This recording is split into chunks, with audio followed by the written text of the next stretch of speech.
Hello beautiful people, bonsoir tout le monde. Thank you for checking this video out. Today I'm going to show you guys how I make my creamy shea butter. So if you guys are interested, let's keep on watching. And please don't forget to subscribe if you haven't done so. To begin, I'm going to use my Unrefined African shea butter. I got mine when I went to New York, Brooklyn, New York. I got it somewhere in downtown. I don't remember the store name, but it was like an organic store. So that's where I got mine. But I'm pretty sure you guys should be able to find it at your local beauty supply.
So I placed the bowl in some very hot water until everything melts and place it in my freezer for about 25 to 30 minutes. But you should keep checking on it because you don't want it to get frozen. I found out when you do it like that, the shea butter stays softer. It doesn't matter if you have it for 2 or 3 months, it will still stay soft. So that's why I do it like that.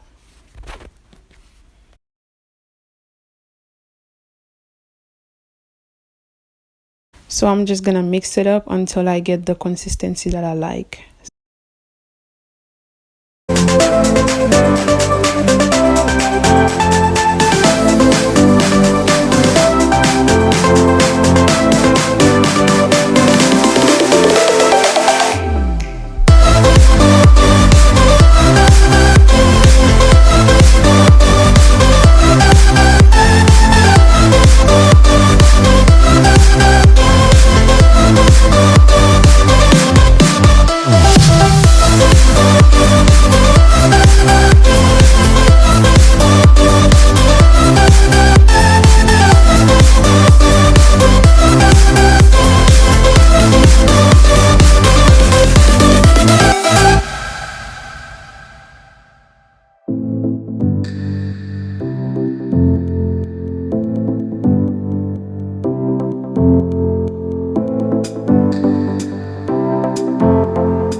this is the end of the video, and I hope you guys enjoy it. I'll see you again in the next one. Bye bye.